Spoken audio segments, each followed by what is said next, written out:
Also wirklich, irgendwas stimmt mit der KI nicht. Es kann aber auch sein, dass ich einfach nicht richtig geladen bin und muss mal wieder mich aufladen. Jetzt aber zum Film, halt, Hut vergessen. Es wird ein kleines bisschen technisch, bleibt trotzdem dran. Es gibt jede Menge Geldspartipps. Es gibt Tipps zur Heizung und es gibt Tipps zum Klima. Und ich habe einen Fachmann da, der mir erklärt und vielleicht euch auch, wie so eine Wärmepumpe denn funktioniert und was da so dahinter steckt. Ist das wirklich so ein Geheimnis? Und wenn ja, was steckt dahinter? Bleibt also dran. Und wenn ihr hier mal mein Näschen anschaut und der dunkle Punkt da vorne drauf, ja, mich hat eine Biene angegriffen, mitten auf den Zinken gestochen, tat unglaublich weh, Tränchen sind geschossen, aber halb so wild, es verheilt schon wieder. Und jetzt Film ab. Thema Energiekosten. Sie werden immer teurer und werden wahrscheinlich auch nicht mehr günstiger werden. Thema Wärmepumpe. Jeder will eine haben. Im Moment gibt es quasi keine. Und deswegen habe ich bei mir heute einen Fachmann. Das ist Daniel Strommer. Und Daniel ist Installateur und Heizungsbaumeister. Er studiert gerade Energie- und Umwelttechnik und ist noch Energieberater. Ist das richtig? Das ist absolut richtig. Und jetzt versuche ich erstmal eine Wärmepumpe ganz einfach zu erklären. So eine Wärmepumpe kennt ja fast jeder von euch. Das ist einfach nur so ein Kasten und innen drin, da ist ein Verdichter. Der verdichtet oder komprimiert ein Gas. Und was passiert, wenn man ein Gas verdichtet? Es wird warm. Das Phänomen kennt jeder von euch, der schon mal mit einer Fahrradluftpumpe einen Reifen aufgepumpt hat. Nach kurzer Zeit wird dieser Kolben hier recht warm, weil man ja Luft hier drin komprimiert. Das Gas, man nennt es Kältemittel, hat in der Wärmepumpe einen eigenen Kreislauf. Das stelle ich hier mal schematisch dar. Der Kompressor oder Verdichter, der außerdem den meisten Strombedarf der Wärmepumpe hat, der verdichtet das gasförmige kalte Kältemittel. Dabei wird es heiß und es steht unter Druck. Hier wird jetzt die Wärme durch einen Wärmetauscher entzogen, dazu kommen wir aber gleich. Durch die entzogene Wärme wird das Kältemittel, das nur einen Teil seiner Wärme verliert, wieder flüssig.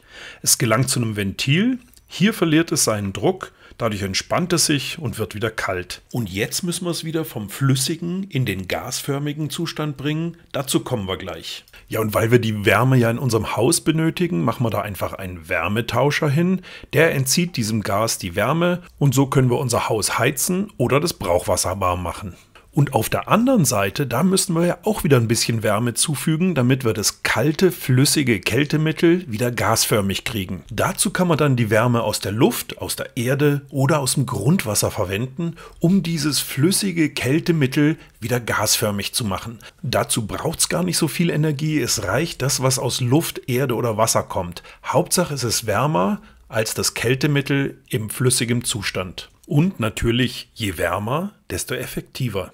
Und für die Aufgabe gibt es auch wieder einen eigenen Wärmetauscher und wieder einen eigenen Kreislauf. Dieser Verdichter, das ist natürlich die Hauptstromaufnahmequelle der Wärmepumpe. Das heißt, der braucht natürlich auch am meisten Strom. Das ist, wenn ich es jetzt vergleiche mit einem Ölkessel, das, was ich bei dem Ölkessel an Öl reinschiebe, das ist der Brennstoff, ist bei einer Wärmepumpe der Verdichter, was ich natürlich an Antriebsleistung reinschicken muss. Und genau da wird es dann sehr interessant, wo bekomme ich denn diesen Strom her? Ja. Ob ich den vom Netz beziehe oder ob ich den zum Beispiel von der eigenen Photovoltaikanlage beziehe. Und das wäre natürlich das Ideale, ne? Weil aus dem Netz, auch da wird die Energie immer teurer, Strom wird immer teurer, er wird nicht billiger, prognostiziere ich mal. Wir haben jetzt viele Jahre sehr günstig gelebt mit sehr günstigen Energiekosten. Jetzt sind die auf einen Schlag auf ein hohes Level und ich glaube, wir müssen uns daran gewöhnen einfach. Und deswegen, wer Photovoltaik auf dem Dach hat oder die Möglichkeit hat, da was drauf zu machen und den eigenen Strom zu nutzen, ist natürlich perfekt, ne? Mittlerweile geladen. Und hier mein erster Tipp. Wenn ihr irgendwie die Möglichkeit habt, Photovoltaik bei euch zu machen für den Eigenbedarf, macht es. Es rentiert sich. Es gibt nach wie vor Zuschüsse dafür. Und wenn ihr nur Mieter seid oder ihr habt nur eine Wohnung als Eigentum, informiert euch mal über Balkonkraftwerke. Auch die sind mittlerweile erlaubt. Ich verlinke euch unterm Video mal ein, zwei YouTube-Kanäle, die das richtig gut erklären. Weiter im Film. Ich bin auch nicht so der Fan von Photovoltaik aufs Dach machen und dann den Strom verkaufen? Einspeisevergütung, was kriegt man denn aktuell? Genau, also aktuell Einspeisevergütung bewegt sich zwischen 7 und 8 Cent. Das heißt, Kurzfassung ist, es lohnt sich nicht, diesen Strom ins Netz einzuspeisen. Ziel muss es immer sein, möglichst viel von diesem Strom im Haus zu verbrauchen. Und da ist neben den normalen Haushaltsverbrauchern natürlich die Wärmepumpe eine sehr gute ein Stromverbraucher, wo ich natürlich sehr, sehr viel Strom hierfür nutzen kann.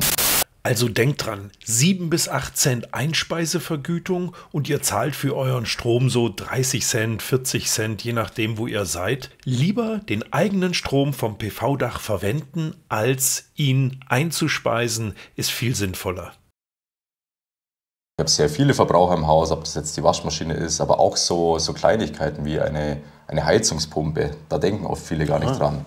Das Thema ist, die läuft ja teilweise bis zu 8 Monate im Jahr, 24 Stunden durch. Das heißt, das summiert sich auf, auch die Pumpen brauchen Strom. Jetzt ist es im Haushalt natürlich immer ein bisschen so, dass ich nicht immer genau wetterabhängig gerade sagen kann, der Verbraucher läuft jetzt.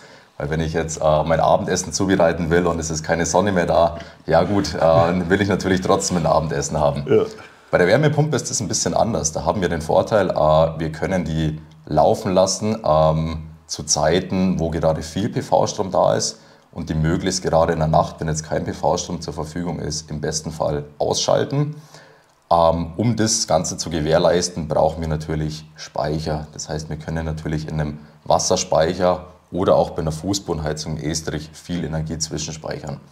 Wir reden jetzt nicht von einem Batteriespeicher, sondern von einem Wasserspeicher. Ganz so genau. wie ich hier einen habe im Keller zum Beispiel, das ist ein 750 Liter Wasserspeicher und der speichert dann die Energie von der Wärmepumpe. Macht da das Wasser heiß und dann habe ich in der Nacht wieder trotzdem Heißwasser zur Verfügung.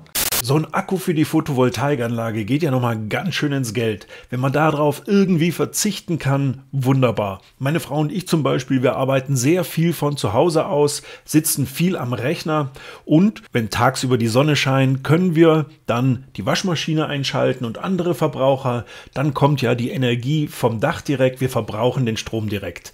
So wäre es perfekt. Andere Thema, was ich angesprochen habe, ist der Estrich, der Fußboden, weil da haben wir sehr, sehr viel Masse und wenn ich den schon um 2-3 Grad nur erhitze, wärmer mache, ist das sehr, sehr viel Energie zwischengespeichert, wo dann auch genügend Wärme in der Nacht wieder abgegeben werden kann. Also das ideale Paar Wärmepumpe und Fußbodenheizung, weil das träge ist und viel Speichermasse hat im Vergleich zu Heizkörpern, wo ich viel Hitze durchjagen müsste. Geht zwar, aber es ist nicht ideal. Absolut, es sind tatsächlich auch mehrere Punkte. Also einerseits diese Speichermasse, was uns sehr zugute kommt in Verbindung mit Photovoltaik. Das andere Thema ist die Vorlauftemperaturen. Man hört es ja gerade sehr oft, auch medial, kann ich eine Wärmepumpe überhaupt mit Heizkörpern betreiben? Also sprich Altbau, meistens ist sowas ja im Altbau verbaut. Absolut. Und da ist eben ein bisschen das Thema, dass Heizkörper natürlich eine heißere Temperatur benötigen wie eine Fußbodenheizung.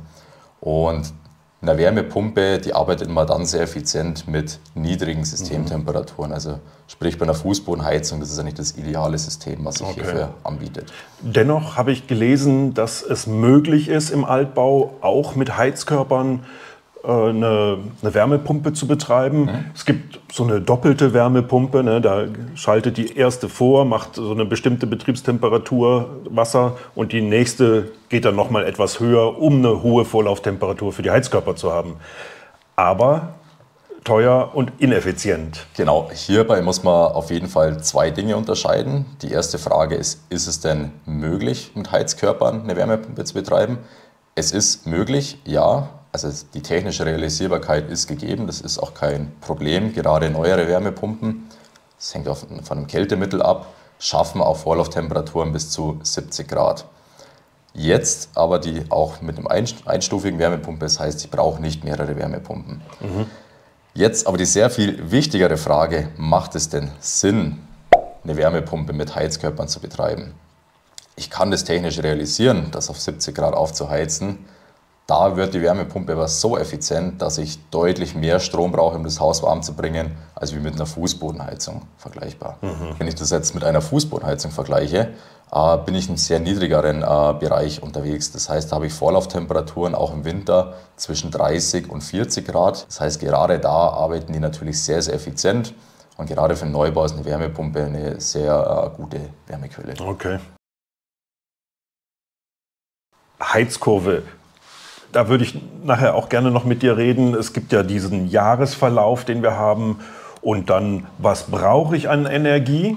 Nämlich im Winter sehr viel. Absolut. Im Sommer sehr wenig. Ja. Und was liefert mir Photovoltaik oder Solarthermie? Im Winter kaum was, wo ich viel Energie benötige. Im Sommer habe ich Überschuss und brauche es nicht, weiß nicht wohin damit. Da gibt es doch auch Systeme bei Neubauten, die sich unterm Haus entweder einen massiv riesigen Wassertank einbauen, den sie im Sommer aufheizen. Und im Winter wird die Wärme dann langsam entnommen. Kennst du solche Spezialfälle? Tatsächlich nicht sehr verbreitet, also gerade so im kleineren Einfamilienhausbereich nicht der Fall. Gerade im Sommer haben wir riesige Überschüsse, wo wir wenig heizen müssen. Im Winter ist es genau andersrum. Deswegen könnte man versuchen, die Überschüsse von Sommer in den Winter zu verlagern. Wenn man gerade jetzt irgendwo Richtung Autarkie abzielt, dann ist es immer eine Preis-Leistungsgeschichte. Wie teuer wird denn mein Speichersystem, um wirklich auch saisonal Überschüsse von Sommer in den Winter zu verschieben. Deswegen, das ist tatsächlich nicht gängige Praxis. Im Speicherbereich reden wir nicht eher von 1 bis 2 Tagesspeichern, dass ich sagen kann, okay, ich kann, wenn ich eine Photovoltaikanlage habe, wenn jetzt mal 2 Tage Flaute ist mit Sonne, einfach auch mal, sagen wir, diesen Wärmebedarf überbrücken kann. Das ja, aber das Problem ist ja immer der Winter, ne? Wo ich viel Energie brauche, aber wenig geliefert bekomme. Ja. Und von dem her finde ich diese Speicher für Autarkie perfekt, muss ich sagen. Es sind halt einmalige, unheimlich hohe Investitionskosten, die ich habe. Aber einmalig. Das heißt, ich glaube auch, Energiekosten werden im Laufe der Jahre immer teurer. Es wird auf keinen Fall die andere Richtung kommen. Also wenn ich noch mal bauen würde, würde ich an sowas denken. Wenn man sehr viel Platz hat und das nötige Kleingeld, wäre es mit Sicherheit eine Überlegung wert. Es ist eine einmalige, teure Angelegenheit, ganz klar. Ja. Und es ist auch technisch, ich sage jetzt mal, möglich, wenn wir uns jetzt einfach das bilanziell mal anschauen, was eine Photovoltaikanlage über das Jahr an Energie liefert, zu dem, was ich gesamt an Strom im Haushalt plus Wärmepumpe brauche, komme ich selbst mit einer 10, 15 kW Peak PV-Anlage schon über das ganze Jahr hin. Also wo ich eigentlich bilanziell mehr Energie erzeuge, als ich selbst verbrauche. Nur eben dieses Problem habe, Sommer-Winter-Verschiebung. Genau. Das ist ja das große Problem. Ja. Es gibt ja auch mittlerweile Ideen, aus dem vielen Strom im Sommer Wasserstoff zu produzieren, den dann wieder im Winter zu verbrennen. CO2-neutral, ne, perfekt mit Wasserstoff und damit auch wieder einen Energiespeicher zu haben. Absolut. Aber auch das extrem teuer für private Haushalte. Solche Systeme gibt es schon, aber da muss man Fan sein. Amortisiert sich wahrscheinlich in 30 Jahren nicht. Das ist ja das sehr Schöne. Also es gibt tatsächlich schon Systeme im Markt, also wirklich noch im sehr, sehr kleinen Maßstab. Aktuell natürlich noch zu teuer, dass man sagt, es amortisiert sich. Aber das ist grundsätzlich schon der richtige Ansatz, dass ich sage, okay, die Überschüsse im Sommer kann ich einfach im Elektrolyseprozess zu Wasserstoff umwandeln und kann das dann einfach zwischenspeichern und im Winter mit einer Brennstoffzelle wieder nutzen, um daraus Strom und Wärme gleichzeitig zu generieren. Also grundsätzlich der Gedanke ist sehr sinnvoll. Wenn das ganze System mal breiter in den Markt kommen sollte, dann wird es mit Sicherheit auch mal interessant, um das Thema Autarkie anzupeilen. Noch ein Tipp, wenn ihr ganz alte Fenster habt, die ihr nicht austauschen könnt, weil sie vielleicht denkmalgeschützt sind und vielleicht so aussehen, oh je, dann lohnt es sich auf alle Fälle, Gummidichtungen einzusetzen. Unter diesem Video mal ein Link zu einem Hersteller, der wirklich alles hat. Keine Werbung, ich kriege von ihm nichts, ich habe es nur recherchiert. Ältere Fenster, so aus den 90er Jahren, dann vielleicht überlegen, ob man sie ersetzt gegen neue, wenn sie blind geworden sind und einfach nicht mehr richtig dicht sind. Aber auch hier lohnt es sich, die Dichtungen zu erneuern, die vielleicht hart geworden sind und nicht mehr richtig abdichten. Ein neues aktuelles Fenster, Mücke ins. Ein neues aktuelles Fenster sieht so aus und hört sich auch schön an. Wärmepumpe, Photovoltaik zusammen, idealer Partner. Aber du hast mir gesagt, du entwickelst ja selber was, nämlich wie kann ich den Strom der Photovoltaikanlage noch ideal nutzen? Und zwar mit einem Heizstab, um diesen Strom direkt in Heißwasser dann umzuwandeln. Den ich übrig habe. Daran arbeitest du. Da habe ich mir überlegt, ja, aber diese Heizstäbe, ne, sind ja auch nicht sehr effizient. Und dann gibt es noch diese Probleme, wenn ich meinen Pufferspeicher habe und ich stecke da unten mein Heizschwert rein, dann habe ich ja unten das heiße Wasser, das verwirbelt sich dann und eigentlich bringt es nicht viel. Aber du hast da eine Lösung entwickelt. Kannst du dazu was sagen? Die fand ich total interessant. Wir haben vorher kurz darüber geredet. Ich mache aus einem kW Strom, was ich vorne reinstecke, je nach Anlage bis zu 4 kW Wärme.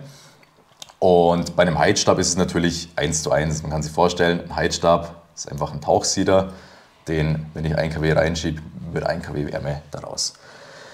Genau, aber es kann trotzdem eine sehr sinnvolle Ergänzung sein, gerade in Bestandsheizungen. Also wenn ich jetzt eine Ölheizung verbaut habe, eine Pelletsheizung und ich möchte nicht im Sommer Brennstoff verbrennen, nur dass ich mein Warmwasser zum Duschen habe. Das ist eigentlich auch so der Grundgedanke, wo das ein bisschen entstanden ist. Kann aber auch Wärmepumpensysteme dahingehend ergänzen, dass ich noch mehr Strom vom Tag, was ich über habe, einfach in diesen Speicher schicke, den noch etwas heißer mache und dann praktisch bei Nacht eben den Betrieb von der Wärmepumpe zu verhindern. Deswegen diese Systeme können kombiniert auch Sinn machen. Also auch Wärmepumpe plus dein Heizspeichersystem, Heizstabsystem hat den Vorteil, gerade die Warmwasserbereitung auf hohem Temperaturniveau kann ich dann mit dem Heizstab erledigen. Schon auch meine Wärmepumpe, dass ich nicht so hoch die hohen Temperaturen liefern muss. Und kann in diesem Speicher auch noch mehr Energie zwischenspeichern. Ganz einfach aus dem Grund, ein Heizstab kann das Wasser nochmals höher aufheizen als wie eine Wärmepumpe. Und jedes Grad, was ich den Speicher nochmal erhöhe, ist im Endeffekt Energie, wo ich nochmal mehr speichern kann. Und bei dem Heizstab, das Coole ist, da kann ich mir sicher sein, dass ich immer 100% PV-Strom nehme, weil die sehr schnell regelbar sind. Eine Wärmepumpe, die läuft ganz gern mit einer Leistung durch, die möchte das nicht so gerne rauf und runter zu fahren von der Leistung, die ist einfach ein bisschen träger vom Verhalten. Genau, also wie ich mir das vorstelle, ein Heizstab in den Pufferspeicher rein und an den Strom anschließen. Nein, man braucht eine Steuerung, eine intelligente Steuerung, die weiß, wann habe ich Strom übrig von der PV und wann ziehe ich. Und ich ziehe auf keinen Fall irgendwann Strom aus dem Netz, das will ich ja nicht. Absolut, absolut. Weil mit Strom Wasser heiß machen ist doof. Sehr ineffizient, sehr teuer, wenn ich es vom Netz beziehe, ja. Absolut. Angenommen, wir haben jetzt diesen sonnigen Sommertag. Der obere Speicherbereich ist noch heiß, den brauchen wir gerade für unser Warmwasser, für unser Duschwasser. Der Rest ist kalt. Jetzt merken wir, okay, jetzt haben wir super viel Sonnenangebot. Der Heizstab fängt an zu heizen. Der Heizstab heizt natürlich die ganze darüber liegende Wassermasse auf. Und dementsprechend, wenn ich in einem kalten Bereich etwas aufheize, kommt es zu Verwirbelungen. Das heißt, ich habe eine Durchmischung von dem Speicher. Weil das heiße Wasser nach oben steigen will. Genau, absolut. Und dann habe ich eine richtig schöne Verwirbelung. Und das möchte ich immer vermeiden, weil dadurch natürlich auch meine heiße Zone, diese 60 Grad, dadurch zerstört werden, weil das einfach durchmischt wird. Und das Problem dabei ist jetzt, wir haben ja immer noch unser konventionelles Heizsystem. Ist jetzt völlig egal, ob das jetzt eine Pelletsanlage ist, eine Ölheizung, eine Gasheizung. Die merkt natürlich im Laufe des Tages, der Speicher fast ein bisschen zu kalt und heizt in dem Moment nach. Das heißt, die zwei Systeme arbeiten dann gegeneinander und das ist genau das, was wir eigentlich verhindern möchten. Jetzt stellt sich natürlich die Frage, okay, wie können wir denn das ein bisschen intelligenter lösen? Und da gehen wir mal auf das linke Beispiel. Wir bauen diesen Heizstab nicht in diesen Speicher rein, sondern extern in einem Modul und machen Folgendes. Wir ziehen über eine Leitung, über eine Pumpe unten das kalte Wasser raus, erhitzen das im Durchlaufsystem und speisen es sofort oben mit der gewünschten Temperatur wieder ein. Und dann schichtet sich das Wasser nach unten. Genau, wir laden von oben nach unten schön durch, das schichtet sich schön ein. Dadurch durchmischt sich es nicht. Ja? Absolut richtig. Und das Schöne ist, unser konventionelles Heizsystem merkt, es misst in dem oberen Bereich, okay, der Speicher ist ja gerade heiß, ich brauche jetzt nicht nachheizen. Und das ist genau das Schöne, dass dann das Heizsystem nicht startet und es diesen Speicher trotz Sonnenangebot dann einfach vollladen würde. Absolut verständlich. Ziel ist es, diesen am Tag komplett zu füllen, dass der in der Nacht dann einfach wieder langsam entladen wird und am nächsten Tag, wenn wieder Sonne zur Verfügung ist, dass der wieder beladen wird. Das heißt, der Wärmetauscher, der ist bei dir extern, das Heizschwert ist extern, gar nicht im Puffer direkt drin. Genau. Und hier hast du einen normalen Heizstab mitgebracht, so sieht das aus. Das ist im Endeffekt so ein ordinärer Heizstab, wie man den auch in diesen Speicher direkt einschrauben könnte. Wir sehen ja dieses Gewinde, wo praktisch direkt in diesen Speicher der Heizstab eingedreht werden würde. Okay. Der ist im Endeffekt passend für sehr viele Speicher. Das ist eigentlich genormt mit diesem 1,5 Zoll Gewinde. Anstatt nur diesem Heizstab haben wir jetzt auch einfach eine Steuerung dabei.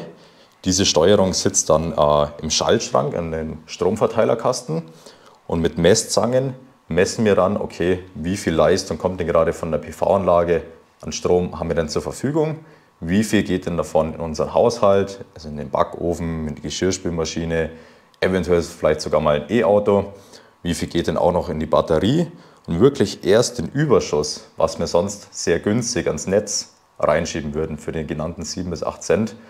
Genau diesen Überschuss messen wir und schicken dem Heizstab ein Signal, sagen, wir haben jetzt angenommen 500 Watt Überschuss, dann läuft dieser Heizstab mit exakt 500 Watt. Somit können wir sicherstellen, wir haben niemals einen Netzbezug, sondern haben immer den Heizstab mit Photovoltaikstrom betrieben und können auch reagieren auf das Nutzerverhalten. Es ist gerade 12 Uhr, der Backofen geht an, ein sehr großer Stromverbraucher, würde sofort zu einem Strombezug kommen.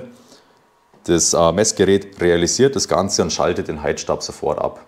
Das sind einfach ganz wichtige Basics, worauf es zu achten gibt, wenn ich so ein Heizstabsystem verbauen möchte, dass ich wirklich auch ein Energiemanagement, ein Messsystem verbaut habe. Noch ein ganz simpler Geldspartipp. Entlüftet regelmäßig eure Heizung, einmal im Jahr. Wenn Luft im System ist, wird die Heizung ineffizient. Einfach entlüften und schon läuft sie wieder rund. Hier vor uns haben wir unser zweites System, also wo dieser Heizstab nicht in dem Speicher verbaut ist, sondern in einem externen Modul. Wir schauen doch einfach mal rein, was wir dann eigentlich verbaut haben. Es ist genau der gleiche Heizstab verbaut, den ich vorher auch gezeigt habe, nur sitzt er anstatt diesem Speicher in dieser Art Rohr. Und was ist denn jetzt der Vorteil? Wie funktioniert denn dieses Modul? Wir haben hier zwei Anschlüsse. Das ist einerseits mit dem blauen Kugeln angedeutet. Das ist von diesem Speicher das kalte Wasser, was wir uns zurückholen. Und dann gehen wir praktisch über diese Pumpe, schicken wir dieses Wasser an diesem Heizstab vorbei. Dieses wird natürlich im Durchlauf erwärmt und heiß natürlich oben wieder diesen Speicher eingeschichtet. Es ist ein Durchlauferhitzer. Es ist eigentlich tatsächlich ein Durchlauferhitzer. Es ist genau dieses System mit etwas Intelligenz verbaut. Was macht denn das System so intelligent? Wir haben hier eine Pumpe verbaut, die ist nicht einfach nur an-aus, sondern die hat eine Drehzahlregelung. Ich habe es vorher kurz erklärt, der Heizstab läuft mit unterschiedlicher Leistung. Das fängt an bei 50 Watt und es geht hoch bis zu 3 kW. Und natürlich, wenn ich immer die gleiche Wassermenge durchschicken würde, bei unterschiedlicher Leistung ist meine Temperatur, was ich oben in den Speicher schicke, wäre unterschiedlich. Um diesen Effekt auszugleichen, regeln wir diese Pumpe. Das heißt, wir fahren dann die Drehzahl einfach nach unten, wenn es gerade wenig Leistung ist und können sicherstellen, dass wir oben immer die Temperatur erreichen, die wir möchten. In meinem alten Haus, da hatte ich früher noch so einen ganz einfachen Wärmespeicher mit 200 Liter und unten war ein Heizstab drin, hat das Wasser so heiß gemacht, also mit Strom, total ineffizient. Aber das war so verbaut. Und als ich das auseinandergebaut habe, war der Heizstab total voll mit Kalk. Wie verhinderst du das hier, dass der sich nicht sofort mit Kalk zusetzt? Das ist eben genau das schöne System. Wenn ich diesen Heizstab direkt in diesen Speicher verbaue, habe ich je nach Region, also gerade bei uns in der Region haben wir doch ein sehr hartes Wasser. Ja. Man sieht es oft immer am Wasserkocher, wie sich der Kalk da absetzt und das Gleiche passiert am Heizstab. Die Oberfläche von dem Heizstab wird sehr, sehr heiß und dementsprechend lagert sich der Kalk genau an dieser Stelle ab. Eben, ja. Und das heißt, ich werde mit einem Heizstab direkt in dem Trinkwasser nicht lange Freude haben, weil der sehr schnell verkalkt. Und wenn der verkalkt, dann überhitzt der und geht irgendwann kaputt. Mit diesem System ist das Schöne, wir sind nicht im Trinkwasserbereich. Hierdurch fließt immer Heizungswasser.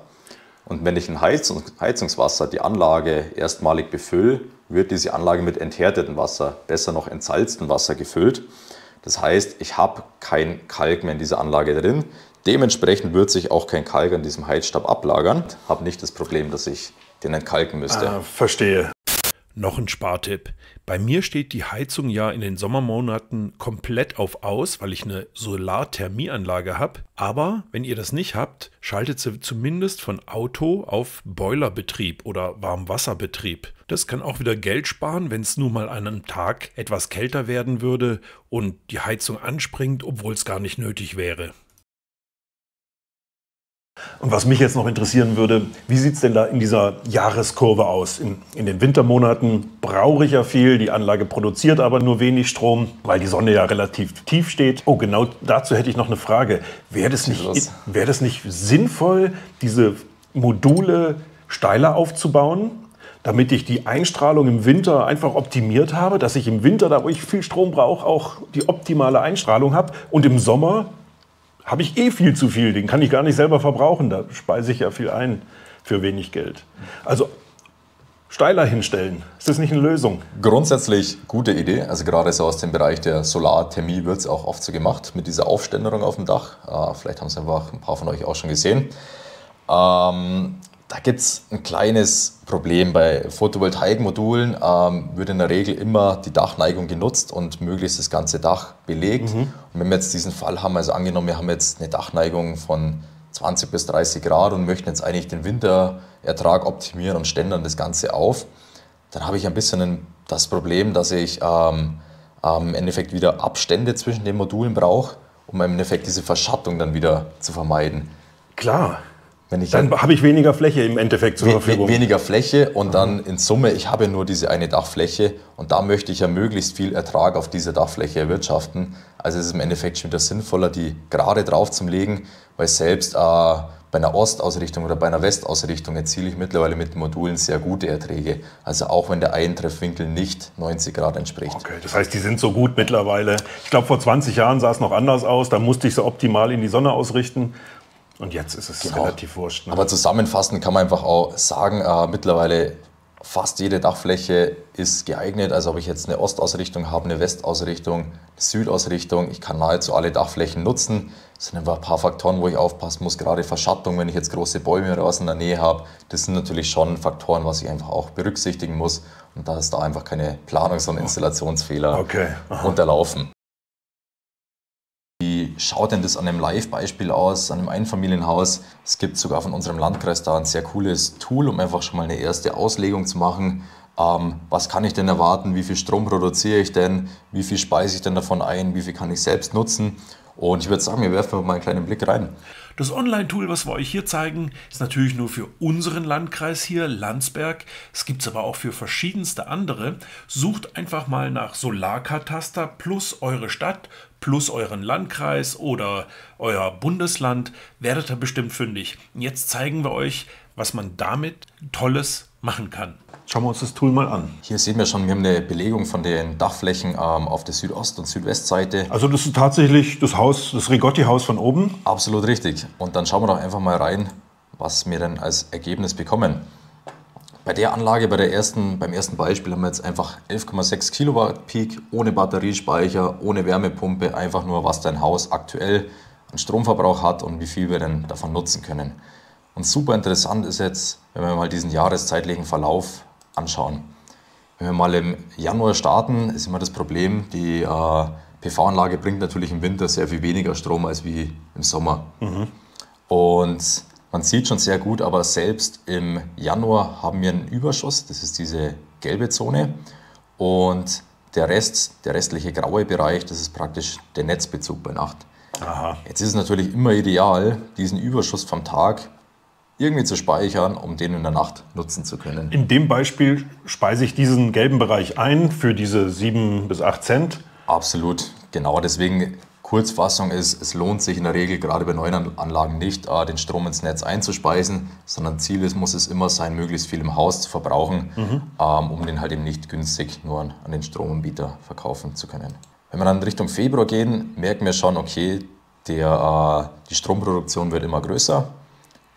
Richtung März immer größer und sobald wir dann in den Sommer reingehen, merkt man schon recht gut, okay, wir haben wahnsinnig viel Produktion, eigentlich viel mehr als wir brauchen. Also generell ist schon mal der Bedarf im Sommer auch geringer und natürlich die Produktion aufgrund der Sonnenstunden einfach auch viel höher.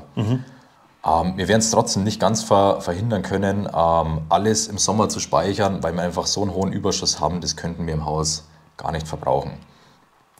Genau, ich würde mal sagen, dass man einfach mal ein Gefühl dafür bekommt, ja, lohnt sich dann so ein Batteriespeicher? Konfigurieren wir das ganze System einfach mal mit einem Batteriespeicher, um dann einen Unterschied zu sehen. Hier in diesem Fall wird auch schon für dieses Haus und die PV-Anlagengröße schon ein Batteriespeicher vorgeschlagen. Den könnte man auch variabel anpassen. Im Regelfall Einfamilienhaus im Bereich zwischen 5 und 10 Kilowattstunden sollte immer reichen, um den Nachtbedarf einfach abzudecken. Dann schauen wir uns einfach mal die Veränderung an, was denn passiert. Gehen wir wieder zurück auf den Januar, wo wir vorher waren. Und jetzt sieht man sehr schön, jetzt tut sich da was. Diesen Überschuss, was wir da haben, der wird jetzt nicht mehr eingespeist, sondern der wird praktisch in die Batterie reingeladen. Minimale Netzeinspeisung haben wir trotzdem noch. Dieser Strich mache ich wieder Einspeisung, weil der Akku voll ist. Akku ist voll und wir haben trotzdem eine Einspeisung. Könnte ich natürlich damit umgehen, wenn ich sage, ich lege den Speicher einfach ein bisschen größer aus und mache 8 Kilowattstunden zum Beispiel. Deswegen man schaut immer für jedes Haus an, was ist denn möglich für eine Speichergröße sinnvoll. Und jetzt speichern wir die Energie wieder aus in der Nacht. Und das heißt, wir können den am Tag gespeicherten PV-Strom in der Nacht nutzen und vermindern so unseren Netzbezug.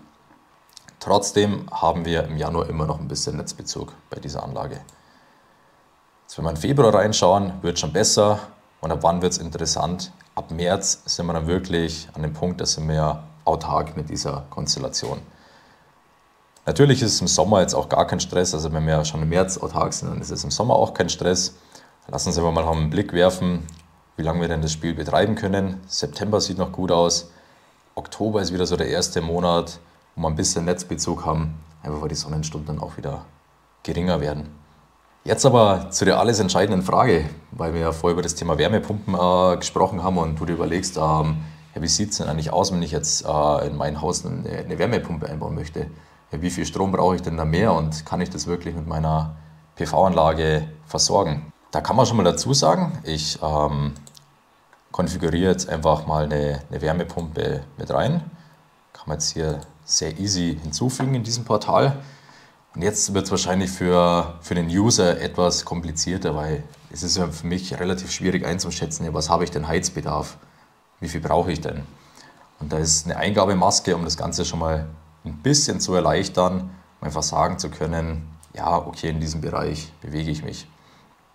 Man hat jetzt eine Auswahl zwischen Altbau, Neubau, Energiesparhaus.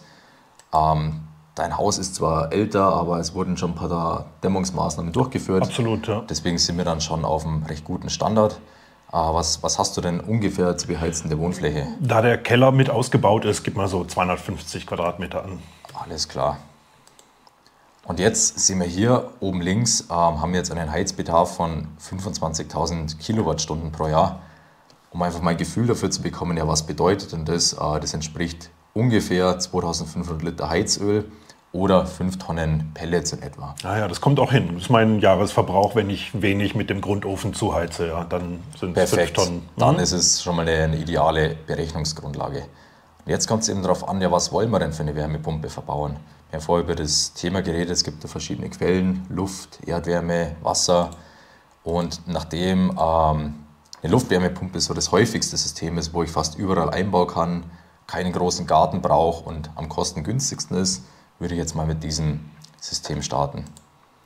Jetzt haben wir da das Thema Jahresarbeitszahl. Die entscheidet am Ende darüber, was ich dann wirklich an Stromverbrauch hier oben habe. Sprich, was ich wirklich zahlen muss. Und die lässt sich durch viele Faktoren beeinflussen. Einerseits, wie gut ist denn meine Wärmepumpe, also herstellerbedingt, wie effizient arbeitet denn die? Aber viel wichtiger ist eigentlich noch, was habe ich denn für ein System dranhängen? Also habe ich Heizkörper oder eine Fußbodenheizung. Und da ist immer so, je heißer, also sprich für Heizkörper, desto schlechter, desto kleiner wird das Jahresarbeitszahl. Und bei einer Fußbodenheizung wird die immer besser. Weil ich mit einer geringeren Temperatur in die Fußbodenheizung reingehen kann, ja? Absolut richtig. Das heißt, die Wärmepumpe muss nicht auf Anschlag arbeiten, sondern immer schön moderat. Absolut. Einfach nur ein kleines Beispiel. Fußbodenheizung, Vorlauftemperaturen auch im Winter 30 bis 40 Grad. Und bei Heizkörper sind wir schnell in dem Bereich von 50, 60 Grad, wo wir sie jetzt betreiben. Und da ist es ganz wichtig, dass man wirklich auch schaut, wenn ich Heizkörper verbaut habe, dass ich wirklich sehr weit runterkomme, ideal 45, 50 Grad, um da eigentlich eine gute Jahresarbeitszeit zu erreichen. Ändern wir diese doch einfach mal ab und einfach mal zum Sehen, was passiert denn.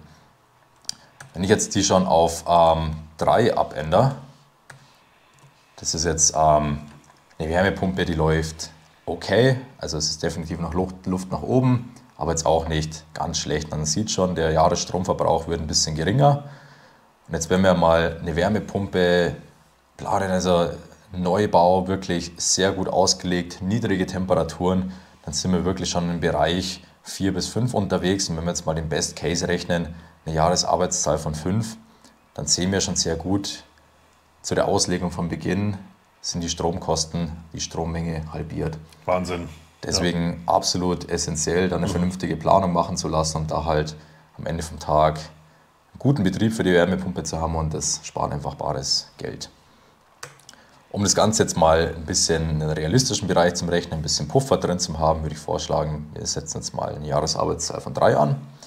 Und ein Wärmepumpentarif, der ist mittlerweile auch in der Nähe von dem klassischen Haushaltsstromtarif, also irgendwo 35 bis 40 Cent. Jetzt werfen wir mal einen Blick auf die Kurve, wie es denn jetzt aussieht. Jetzt wird natürlich gerade der Januar wieder sehr interessant. Gerade da hat natürlich die Wärmepumpe einen sehr hohen Stromverbrauch. Oh ja. Und siehe da, wir haben natürlich ein bisschen das Problem, eine Wärmepumpe braucht gerade im Winter sehr viel Strom, in den Wintermonaten natürlich, weil wir da heizen, im Sommer natürlich sehr wenig nur. Und unsere PV-Anlage bringt natürlich genauso viel wie davor, also die Produktion ändert sich nicht. Allerdings haben wir sehr, sehr viel höheren Strombedarf im Winter. Und das heißt, wir können nur einen relativ kleinen Anteil aus der PV-Anlage decken. Der Großteil ist leider einfach Netzbezug, gerade in einem Monat wie Januar. Wir können mal einen Blick auf den Februar werfen. Man sieht, es wird schon ein bisschen besser. Und ab März kommen wir dann wirklich schon in den Bereich rein, wo es dann wieder ein bisschen interessanter wird. Wir haben Überschüsse, können die in die Nacht reinspeichern und auch für die Wärmepumpe. Genau, im Januar, Februar kann ich meinen Batteriespeicher überhaupt nicht verwenden. Ne? Absolut, also das ist genau der Punkt. Also selbst wenn ich einen Batteriespeicher im Januar und Februar hätte, bringt er mir in dem Sinne nichts, weil einfach der Bedarf immer noch höher ist als das, was ich eigentlich erzeuge. Wir machen danach mal ein Beispiel mit einer sehr viel größer dimensionierten PV-Anlage. Einfach mal abzuchecken, wie autark kann ich denn eigentlich werden. Wenn ich die beliebig groß mache, kann ich eigentlich komplett autark werden. Genau. Und dann ist es interessant, ab welchen Monaten kann ich wieder autark davon über die Runden kommen. Und das ist dann wirklich erst im Mai der Fall. Liegt ganz einfach daran, im Mai brauchen wir natürlich für die Wärmepumpe fast keinen Strom mehr und haben im Endeffekt dann fast die gleiche Konfiguration wie ohne Wärmepumpe. Ja. Deswegen, wenn wir es schaffen wollen, die Anlage möglichst viel mit PV-Strom zu betreiben, müssten wir die Anlage jetzt tatsächlich deutlich vergrößern. Nochmal vergrößern. Da gibt es ja so eine Maximalgröße für Privatleute, 30 kW Peak. Genau, 30 kW Peak ist einfach dieser Kleinanlagenbereich, wo ich dann einfach auch umsatzsteuerbefreit bin und wo einfach die Bürokratie deutlich einfacher ist. Ja. Und deswegen, wenn diese Dachfläche zur Verfügung steht, man gerne auch bis an diese Grenze hingehen kann. Man bräuchte natürlich die dementsprechend große Dachfläche dafür. Ja, es würde natürlich auch mehr gehen, dann ist bürokratisch aber etwas schwieriger. Genau. Was hältst du denn davon, wenn wir mal dieses Beispiel machen, einfach mal eine größere Anlage? Ja, gerne, klar. Muss ich jetzt schnell wieder umbauen auf die andere Anlage. Genau, gehen wir mal zum Dach vom Sägewerk. Einfach nur zum Simulieren. Es geht ja nur um die Fläche, das geht bei mir jetzt nicht, das nimmt er nicht an. Genau, das Verbrauchsprofil ändern wir jetzt in dem Fall wieder auf Privat um, dass wir einfach genau die gleiche Konfiguration haben wie davor. Jahresstromverbrauch so bei 5000 Kilowattstunden. Eigennutzung passt, Wärmepumpe hinzufügen, da hat man diese 250, 25.000, Jahresarbeitszahl von 3. Und 35 Cent noch ändern. Genau, das ist dann zwar nur für die Wirtschaftlichkeit, aber genau in dem Fall einfach auch einen größeren Speicher. Bei einer größeren PV-Anlage macht dann in dem Fall auch ein größerer Speicher Sinn. Und jetzt wird es natürlich interessant, ja, wie viel kommt denn wirklich runter und wie viel können wir denn für die Wärmepumpe nutzen. Sieht schon ganz anders aus. Im Januar, Problemmonat. Genau diesen Problemmonat von vorher, den Januar. Jetzt haben wir tatsächlich auch im Januar schon ein bisschen einen Überschuss. den wir dann wirklich auch mit dem Batteriespeicher wieder nutzen können. Trotzdem muss man dazu sagen, wir haben jetzt eine 30 kW Peak Anlage, haben wir immer noch im Winter einen Netzbezug. Das heißt, komplett autark klappt es selbst mit der 30 kW Peak Anlage noch nicht, dass ich die von dem Januarmonat versorgen könnte. Es wird natürlich schon deutlich besser, wenn wir wieder Richtung Februar gehen, da wird es langsam interessant. Und hier ist jetzt der Punkt, ab März können wir tatsächlich auch die Wärmepumpe plus Haushalt schon komplett autark versorgen mit der Energie, was uns zur Verfügung steht, und speisen sogar noch diesen gelben Teil zusätzlich ins Netz ein. In den Sommermonaten haben wir natürlich jetzt einen wahnsinnig großen Überschuss. Zwangsläufig werden wir den größten Teil davon einspeisen, weil wir natürlich nicht unendlich viel warmes Wasser machen können, das wir gar nicht brauchen. Deswegen kommt es da natürlich auch zu einer Einspeisung. Langfristig gedacht wäre es natürlich mal schön, diese Überschüsse vom Sommer in den Winter verfrachten zu können. Thema Wasserstoff steckt noch ein bisschen in den Kinderschuhen, kann aber natürlich zukünftig auch mal ein Thema sein. Werfen wir noch einen kurzen Blick drauf. Wir haben gemerkt, okay, ab März sind wir autark. Wie sieht es denn in den Herbstmonaten aus? Wie lange können wir das Spiel betreiben? September sieht noch gut aus.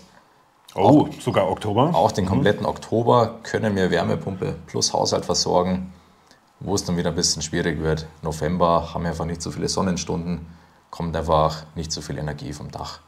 Dezember wird es dann sogar noch mal ein bisschen weniger. Ja, also November, Dezember, Januar sind so die Problemmonate, wo es halt einfach zu wenig Sonnenstunden hat. Mit dem aktuellen Stand der Technik, wenn ich es wirtschaftlich betreiben möchte, werde ich in diesem Monat noch einen Netzbezug haben. Rein bilanziell, wenn man das betrachtet, erzeugen wir natürlich mit dieser 30 kW Peak Anlage fast das Doppelte an Strom, als wir selber für Haushalt und für Wärmepumpe über das Jahr genommen verbrauchen. Du hast mir vorhin erzählt, du baust selber ein Haus und willst da energieautark sein. Wie löst du das? Genau, also auch tatsächlich mit dem aktuellen System. Ich mache einen Neubau, habe da eine relativ große Dachfläche mit einer Ost-West-Ausrichtung. Also das Gute ist, Module, es ist egal, ob ich jetzt eine Süd-, eine West- oder eine Ostausrichtung habe. Ich habe relativ große Erträge über das Jahr. Also auch wenn die Sonneneinstrahlung schief auf das Modul trifft, habe ich trotzdem schon relativ gute Erträge. Das heißt, in diesem Fall wird es auch eine 30 kW Peak Anlage werden. Habe den Unterschied jetzt zu deinem Haus natürlich, der Dämmstandard, da hat sich viel getan über die letzten Jahre, braucht natürlich dementsprechend weniger Energie. Und wir haben genau das Thema, dass wir dann einfach im Januar brauche ich dann nicht so viel Energie wie jetzt einfach ein älteres Gebäude und komme natürlich dem Thema Autarkie schon ein ganzes Stückchen näher. Näher, aber du bist immer noch nicht dran, dass man sagt, du brauchst keinen Netzbezug mehr. Genau, also 100% dran bin ich noch nicht. Da müsste die Anlage tatsächlich noch mal ein bisschen größer werden. Aber rein theoretisch wäre es möglich, wenn man die Anlage noch mal ein bisschen vergrößert. Langfristig sollte es natürlich auch das Ziel sein, um einfach auch komplett unabhängig zu werden. Und wie gesagt, es ist technisch möglich, aktuell natürlich noch ein Thema von Amortisation, lohnt sich denn, aber langfristig gesehen kann man in diese Richtung auf jeden Fall kommen. Ja. Deswegen ist das Problem ist immer noch die Speicherung der Energie. Thema Wasserstoff, eine ganz tolle Sache in dem Bereich. Aber es bringt halt auch so ein bisschen Probleme mit sich, die noch nicht so ganz gelöst sind. Deswegen, man ist immer noch dran, aber hoffen wir mal, dass es bald vorwärts geht. Ne? Das Schöne ist, die Entwicklung geht immer weiter und wahrscheinlich treffen wir uns in 10 Jahren und reden tatsächlich über das Thema Wasserstoff und das ist angekommen, auch im privaten Bereich. Mir hätte ja schon viel weiter sein können. Das Problem war ja, wir hatten billigsten Atomstrom über Jahrzehnte und da war gar keine Entwicklung in Batteriespeicher oder andere Technologien nötig. Man hat viel zu wenig geforscht in dem Bereich.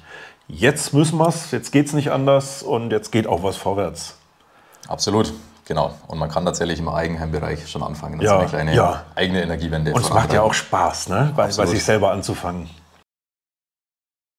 Viele wollen sich jetzt eine kaufen, keiner kriegt eine, weil der Markt ja leer gefegt ist. Hast du so ein bisschen einen Überblick, wie sich das gerade entwickelt? Werden wieder mehr produziert, dass man wieder was kaufen kann? Oder wie sieht der Markt aus? Genau, also aktuell ist natürlich auch politisch getrimmt der Wärmepumpenmarkt immer noch sehr angespannt. Also man hat sehr, sehr lange Lieferzeiten, zum Teil bis zu einem Jahr.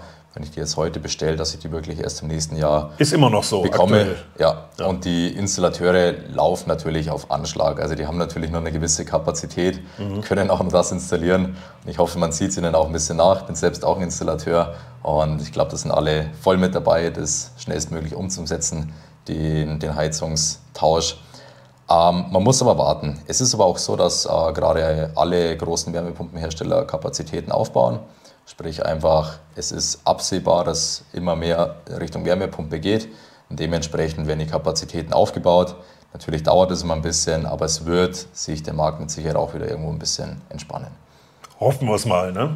Wenn ihr eine Wärmepumpe sucht, schaut mal in den Markt, wendet euch an einen Installateur in eurer Nähe, dem ihr vertraut.